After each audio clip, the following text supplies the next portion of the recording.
Como viveremos na Babilônia? É o título aqui dessa nossa aula na classe dos jovens. Como viveremos na Babilônia? Olha só o que diz Jeremias, capítulo 29, versículo 7. Procurai a paz para a cidade para onde vos fiz transportar, e orai por ela ao Senhor, porque na sua paz vós tereis paz. O crente fiel pode habitar na Babilônia, mas a cultura da Babilônia não pode ter domínio sobre ele. E aí? O crente pode frequentar todos os lugares? Vamos lá. Vamos criar uma polêmica logo no começo da aula. O jovem cristão, ele pode frequentar, por exemplo, a festa junina de sua escola? Pode ou não pode? Fala para mim aqui nos comentários. Pode ou não pode? O que revela a santidade de um jovem cristão?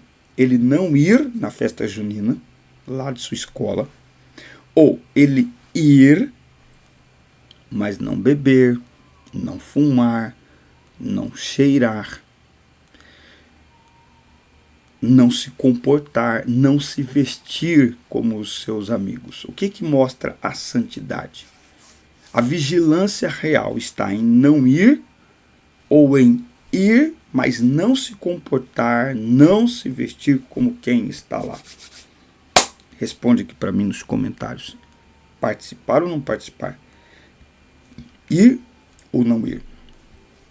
Vamos falar um pouquinho sobre isso e vamos olhar aqui o que essa lição de jovens tem para nos ensinar. Daniel 1, do 1 ao 3, é o texto bíblico aqui em classe. Deixa eu colocar aqui a revista para vocês olharem. A revista que nós vamos trabalhar com ela aqui. Isso que é a revista de jovens, assim vocês acompanham. Eu fico aqui de ladinho e vocês acompanham aqui a revista na tela e falam para mim também, ok? Aí, bom, ao chegarem na Babilônia, os jovens hebreus se depararam com um mundo novo, em uma cultura completamente distinta de sua terra natal. A civilização babilônica, desenvolvida na região da Mesopotâmia, destacava-se em diversas áreas. Tá? Então, naquele ambiente havia o domínio do paganismo, imoralidade, tá? Que é um sistema, é um símbolo bíblico de um sistema reprovável diante de Deus. Não é? Diante desse ambiente repleto de desafios culturais e morais, como Daniel e seus amigos deveriam viver? Como o jovem de hoje deve viver? Não é? Aí a gente pode lembrar daquela pergunta do Salmo 119. Como purificará o jovem o seu caminho? Observando-o, guiando-se conforme a palavra de Deus. Bom, nós temos aqui 3 tópicos. O primeiro vai falar da chegada de Daniel e seus amigos na Babilônia. Tá? Então eles foram deportados para a Babilônia. Aqui tem alguns fatos históricos, enfim. E qual que é a ideia de Nabucodonosor? Treiná-los para ocuparem posições importantes e servirem ao reino dos conquistadores. Tá? Então, tinha ali requisitos que se buscavam nos jovens que Nabucodonosor queria, e entre estes requisitos, Daniel, Misael, Ananias e Azarias, Sadraque, Mesaque e Abednego, eles, interessante isso, né? Todo mundo fala Daniel e não fala Belsazar. Todo mundo fala Sadraque, Mesaque e Abednego, mas ninguém fala Azarias, Misael Misael, Azarias e Ananias, coisa assim. Não falam, né, os nomes deles. Eu vou até confirmar aqui, porque eu acho que eu troquei o nome de um deles por aqui, tá? Mas enfim, a gente lembra do nome judeu de Daniel, mas não lembra do nome judeu dos seus amigos, né? A gente não lembra do nome dos seus amigos. Tá aqui, ó. Isso mesmo, Ananias, Misael e Azarias. Daniel, Ananias, Misael e Azarias, Daniel 1 e 6. Tá? Bom, eles foram então levados para serem instruídos em toda a cultura babilônica. Então, o jeito de vestir mudou, o nome mudou, tudo para que eles se adaptassem ao estilo de vida babilônico. Tá? Daniel fazia parte desse grupo. Daniel fazia parte de uma família da aristocracia, ou seja, de linhagem real. Né? Eles tinham provavelmente entre 14 e 18 anos de idade. Imagina o que se passava na cabeça desses jovens. Eles estavam cheios de virtudes e sonhos, com grandes expectativas sobre o futuro.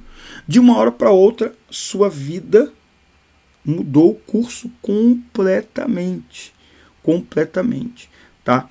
Então, veja, tudo aquilo que eles entendiam de vida espiritual, de vida familiar, ruiu. E claro que vale lembrar que eles já nasceram debaixo da certeza de que haveria o exílio, tá? O exílio, o cativeiro babilônico, ele foi profetizado e anunciado durante muitos anos. Quando eles nascem, o exílio já não é nem mais uma possibilidade. O exílio é um fato. Não é mais uma questão se vai acontecer, mas quando vai acontecer. Então, muito provavelmente, eu sou levado a pensar que os pais destes jovens os prepararam para o cativeiro. Eles sabiam que seriam levados para um território completamente hostil à sua fé e ao seu Deus, e ao seu povo, e à sua cultura, e aos seus cultos, e eles treinaram estes jovens. Eu só posso crer que foi isso que aconteceu. Por quê? Porque estes são os que, dentre centenas dos que foram levados, estes se sobressaem pela sua fé. Estes se sobressaem pela sua fidelidade a Deus, num ambiente completamente hostil à sua fé. A história de Daniel e seus amigos nos faz recordar que os justos podem passar por provações. O sofrimento é uma parte comum da experiência humana e não poupa aqueles que temem ao Senhor. Não é? Eu tenho um livro escrito que o propósito é maior que a sua dor, e eu mostro que a dor, o sofrimento faz parte da vida. Né?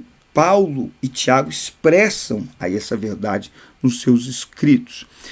Foi com esse fundamento, ou com o fundamento desse tipo de entendimento, que Daniel e seus amigos não ousaram reclamar de Deus. Né? Então, em momento algum, Daniel, Misael, Ananias e Azarias reclamaram ou buscaram vingança ou retaliação. Pelo contrário, eles se tornaram um canal de bênçãos naquele lugar. Eles tinham uma mentalidade madura o suficiente para não adotar uma postura de amargura e vitimismo. Não é? Então, a grande lição desse primeiro tópico para a juventude e para todos nós não é por que estou passando o que estou passando. Por que Deus me permitiu passar por este ambiente? A pergunta mais importante não é por quê. Essa é uma pergunta egoísta. É como se todos os outros pudessem passar dificuldades e nós não. É uma pergunta egoísta. Por que eu estou passando? É egoísta, é centrado no eu. Então a pergunta não é por quê, é para quê. A Bíblia diz que todas as coisas contribuem para o bem daqueles que amam a Deus. Então, para quê? Ok? Quando você centraliza tudo em si mesmo, então você se vitimiza, enche a alma de amargura, culpa todo mundo pelo que você está passando, se vitimiza, não é? Procura vingança, mas quando você pergunta para que, você começa a descobrir que as adversidades da vida são caminhos. Eu vi uma frase hoje muito interessante que Deus poderia, como que fala, Deus poderia transportar o povo dele do Egito para a terra prometida. Algo mais ou menos assim, mas ele resolveu fazê-los atravessar pelo meio do mar. Então, se não há caminho visível, Deus construirá caminhos no meio das adversidades. Entende? Então, para quê? Qual é o propósito? Qual é o objetivo? Eles entenderam. Eles glorificaram a Deus no meio da Babilônia. Tá? Muito bem. Tópico 2. A imponente Babilônia. Você vai ter lá a capital imponente, não é? Então, totalmente diferente de tudo o que eles já tinham visto em termos de arquitetura, em termos de estética, de luxo, de obras de arte, em termos de luxúria, em termos de opulência, em termos de ambientes onde os desejos poderiam ser aflorados e saciados, não é? Porque tudo aquilo representava o poder do império. Toda essa ostentação de Nabucodonosor representava ali o poder do império, não é? Você também tem a cultura pagã. Então veja, olha, gente, a cidade, o ambiente, a arquitetura, a cultura da Babilônia era uma atmosfera completamente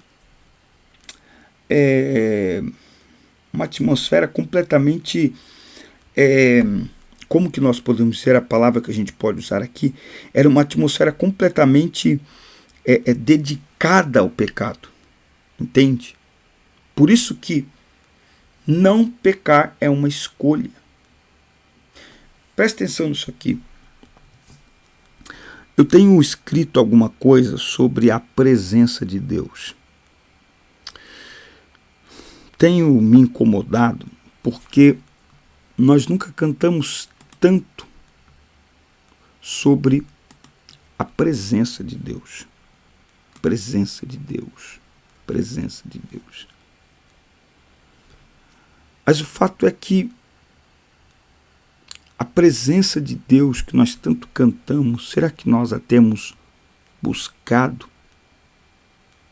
Veja, a gente vê algumas coisas acontecendo, lamentamos profundamente caminhos que alguns dos nossos entram, e o coração da gente fica apertado, e eu fico falando com o Espírito Santo falando comigo, e a conclusão é falta de temor.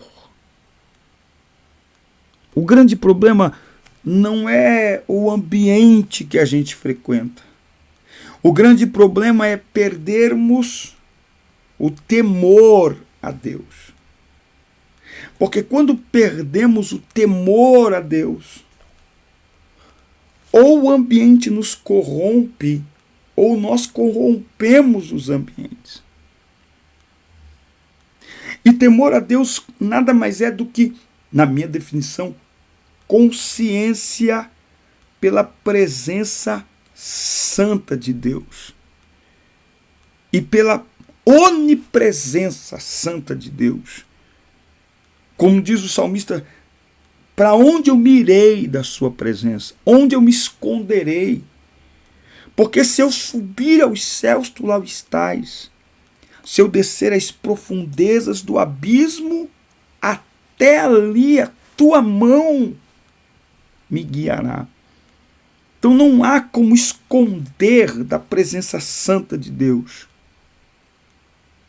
Por isso que nós não podemos perder o temor, esta consciência de que onde quer que eu esteja, a presença dele me acompanha.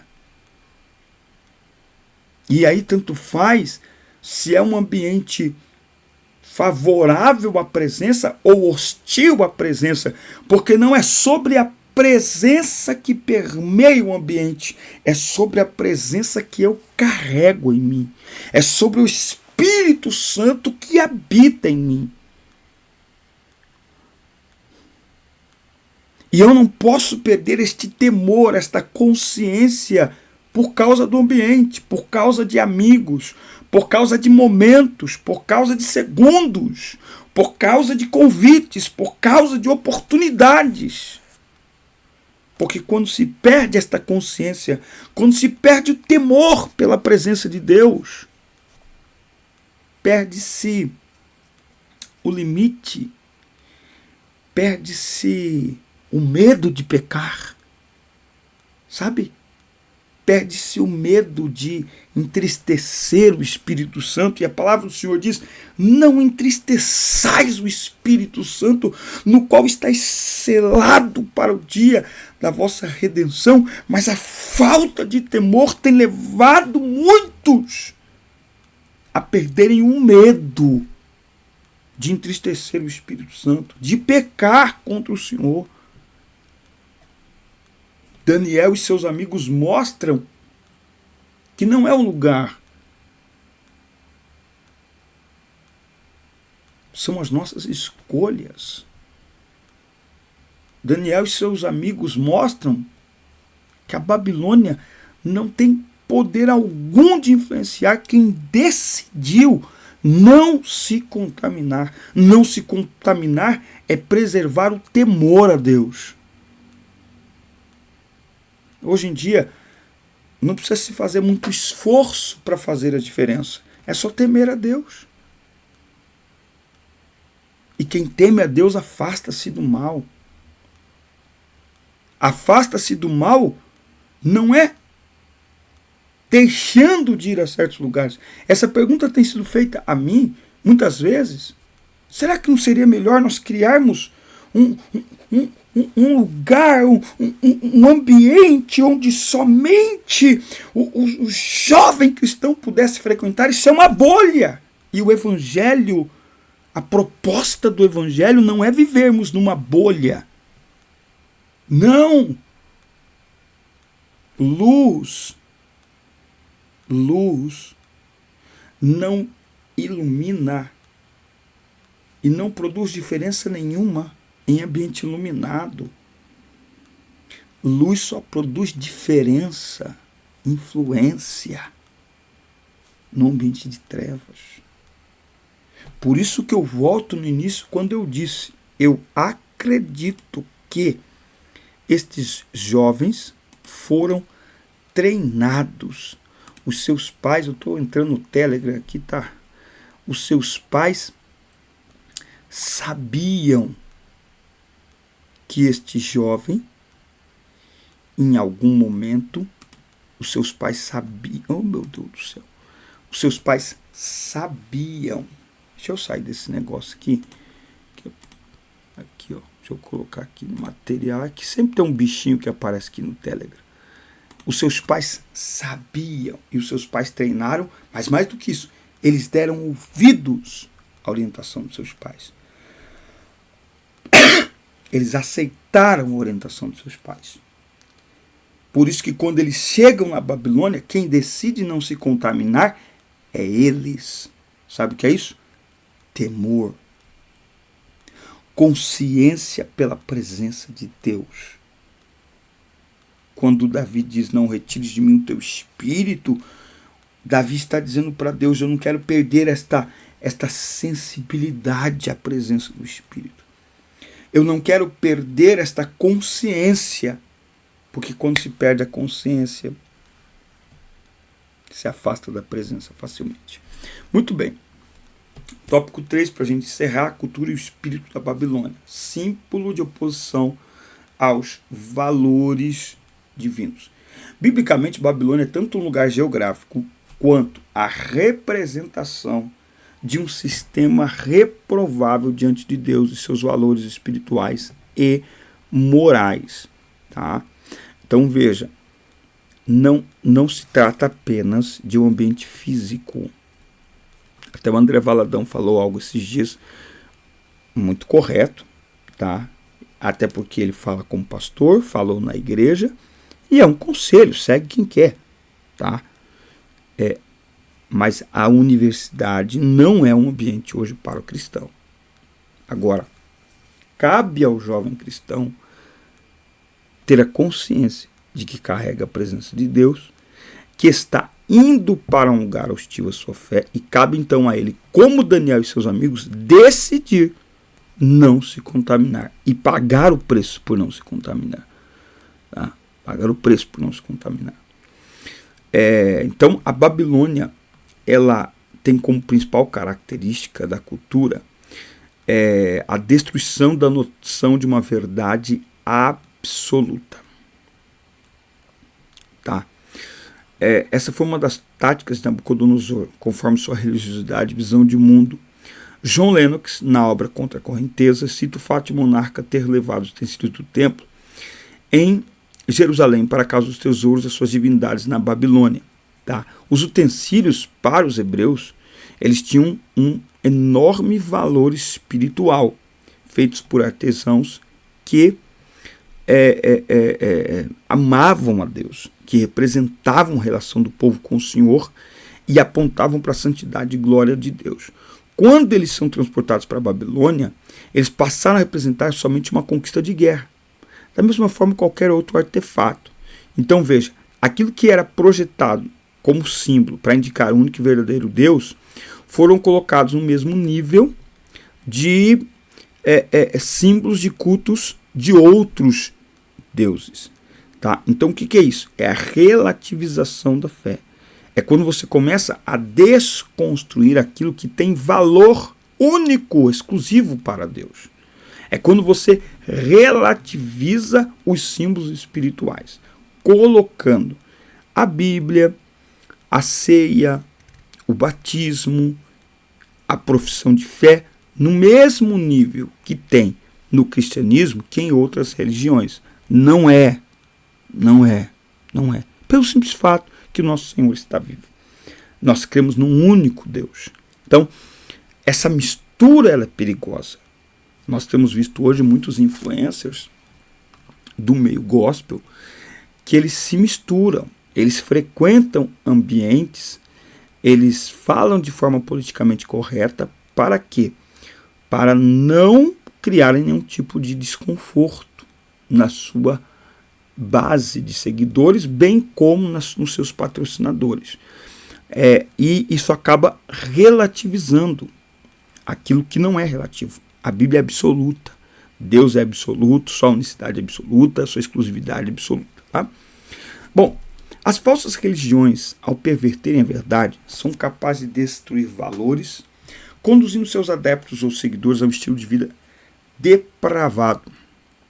Tá? Por isso que Paulo ele vai combater os falsos ensinamentos, porque levam à imoralidade e outros desvios de conduta. Atualmente é possível perceber a volta do paganismo em novas roupagens, mais modernas e descoladas, ganhando espaço em filmes, séries, desenhos e jogos. É preciso cuidado com o conteúdo que você consome, pois as nuances desses falsos deuses continuam hoje presentes no mundo. Tá? Então, muito cuidado.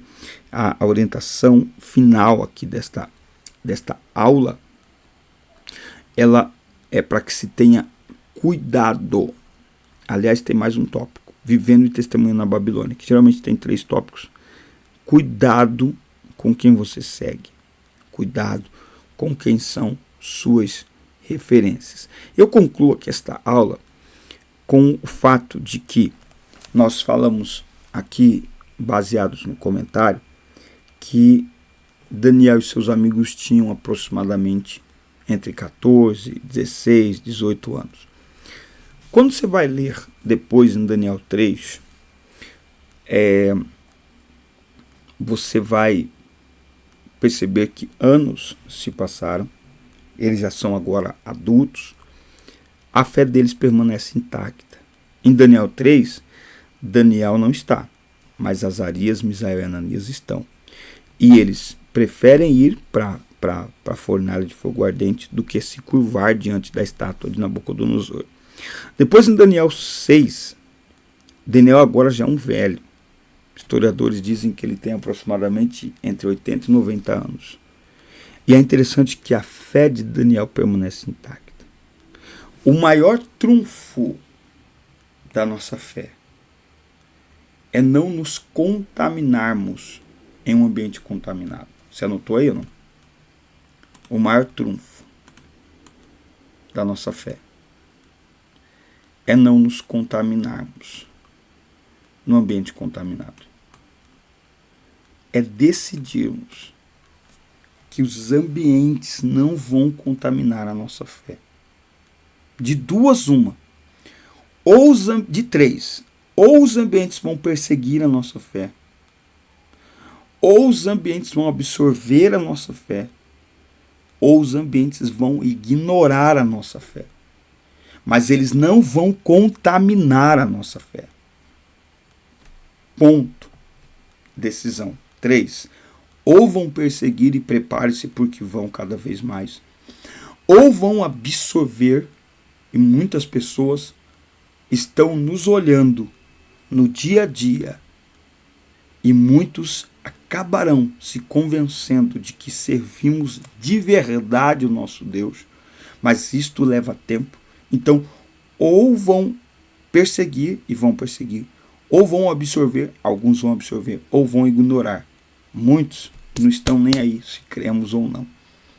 O fato é que nós temos que decidir que não vamos nos deixar contaminar, que a nossa fé não será contaminada por ambientes. Por isso que eu não sei qual é a sua opinião. A minha opinião é, eu fui criado nesse contexto onde o jovem era orientado a não participar de certas festas. Mas isso para mim, ao longo do tempo, eu fui percebendo que isso essa blindagem, ela acaba por criar uma bolha em torno desse jovem. Então ele vai crescendo sem ter contato com nenhum desafio para a fé dele, sabe? E a gente acha que isso é legal. Só que quando ele chega na Babilônia, a Babilônia vem com tudo. Aí não é mais uma festinha. Aí é um ambiente todo contaminado. Entende? Então, o teste da nossa fé não se dá no ambiente espiritual. O teste da nossa fé se dá no ambiente não espiritual. Se a fé de um jovem não sobrevive a uma festa junina, ela vai sobreviver ao quê? Se a fé de um jovem não sobrevive à festa de um amigo que não é crente, ela vai sobreviver ao quê? Entende? Então, são estes ambientes que testam a nossa fé. E os jovens precisam ser preparados e se preparar. É uma mão de duas vias. 3, talvez. Os pais, a igreja e o jovem. Ele precisa se convencer, se conscientizar que chegará o tempo em que ele terá que revelar a consistência de sua fé. Longe dos olhos dos pais, da igreja, dos pastores, dos líderes. Ali é ele e ele. Para alguns é ele Deus, para outros é ele o diabo. Mas é ele que precisa fazer esta escolha. Amém? Forte abraço, muito obrigado por nos acompanhar. Assista, curta, compartilhe e inscrevam-se no canal. Até o nosso próximo encontro, até a próxima semana. Deus abençoe vocês.